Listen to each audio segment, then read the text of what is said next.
Mid-Hudson Civic Center in New York, and it's pouring rain outside, and they said after the last song, exit stage right. Me, I got to go the other way. And when I opened up the door, it was the parking lot where the trucks are, like right there. And the door slammed behind me. All of a sudden, I hear people chanting. You know, it's pouring rain. I'm out with the truck drivers. They're all looking at me, and I'm like, you know, dressed up with the guitar, pouring rain. And I hear, you know, why? Everybody's screaming for an encore. How do I get back in this place? I walk all the way around, and I get online with the people. And I go in, and I swear this happened. And the guy's like, $20, please. I see your ticket. I'm like, no, you know what I'm saying? I'm in White Line. We just played. Yeah. Come on. We got a lot of people who dress up just to get in free, or they want their guitar signed or something. I'm like, no, you don't understand. So they held me up there. We never did the encore.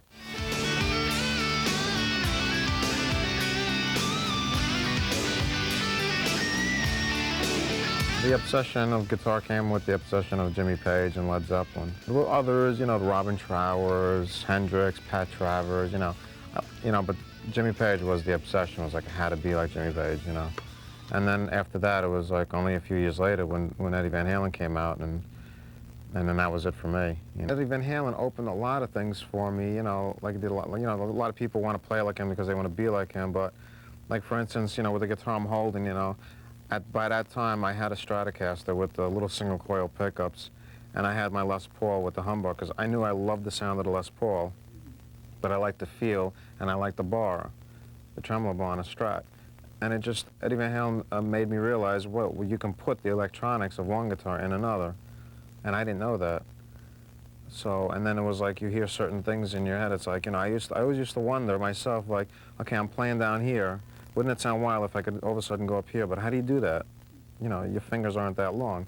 And then when you see Van Halen go like this with this hand, it's like, oh, well, that's it. You know, it was kind of like he opened the door.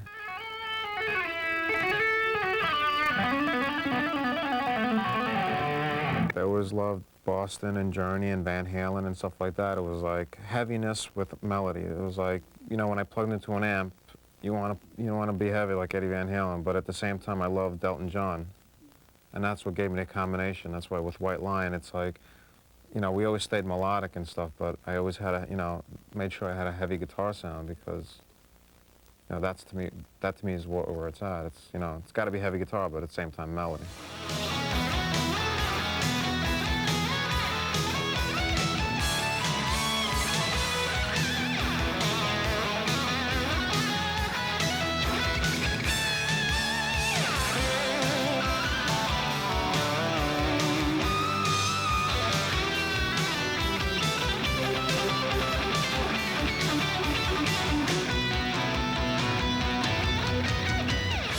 I mean, if you just, you know, doing that and you can say, you know, and start hearing a melody in your head that somebody would be singing, well, when it comes up to doing a lead, he's not singing anymore.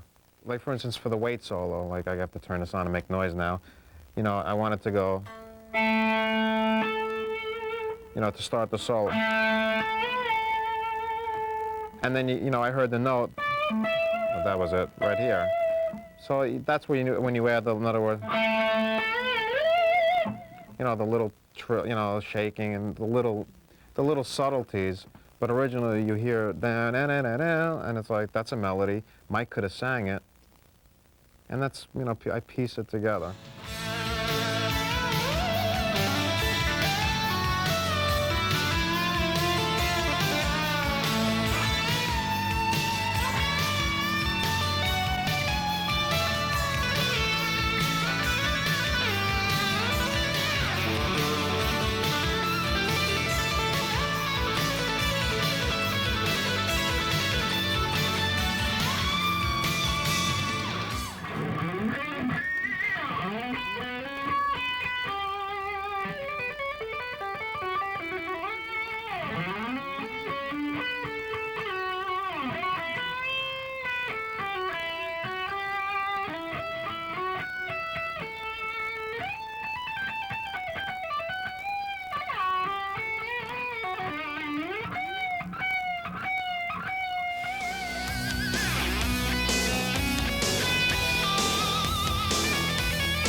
There's no rules in rock and roll. Rock and roll is no rules. No rules in rock and roll.